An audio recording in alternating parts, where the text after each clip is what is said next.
All right, everyone. How you doing today? Today just gonna be a little quick rant. I see that foreclosures are up. It's all over the news. One of the ways that I increased my generational wealth and looking to pass on the wealth was purchasing of foreclosures. I have never purchased a brand new home. What I did was I took on a roommate in Atlanta, Georgia, after going through two roommates. I went on Craigslist, found a roommate. That roommate stayed with me about 6 or 7 years, paying only $400 a month. And what did I do with that $400 a month? I use it to build assets. I purchased 4 properties with mortgages.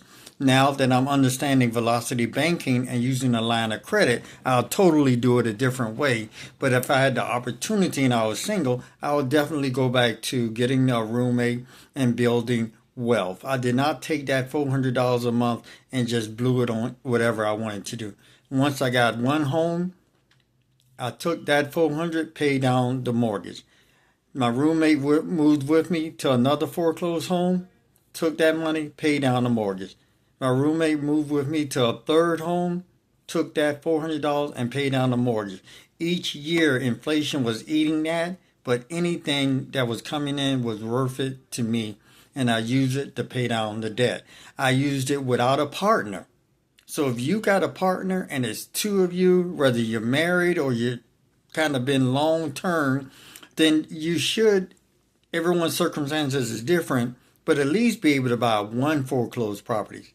Now, some of the foreclosed properties come with having to fix it up. So what did I do? I watched a couple of videos. I learned how to paint. I learned how to lay laminate flooring, do some toilet work, and minor repairs. And when I couldn't do anything, I brought in a professional to do the work of a handyman.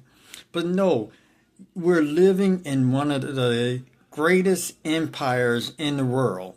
You're living in a country in which it is a reserve currency of the world.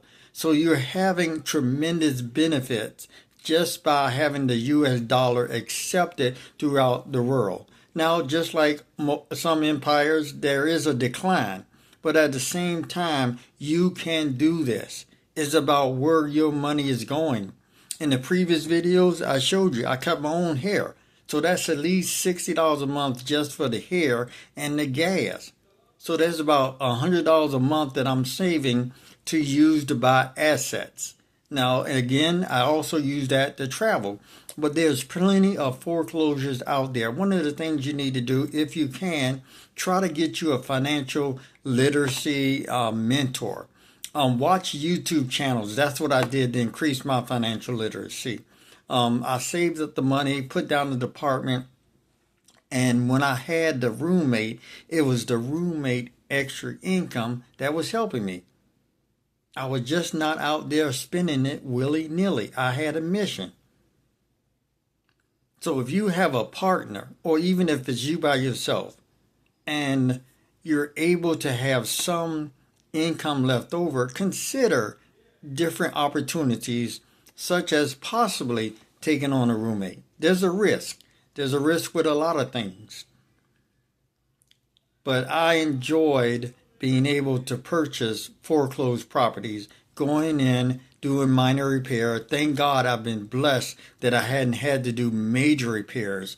Most of the repairs have been just painting walls, removing laminate flooring, and you can get someone to help that with you.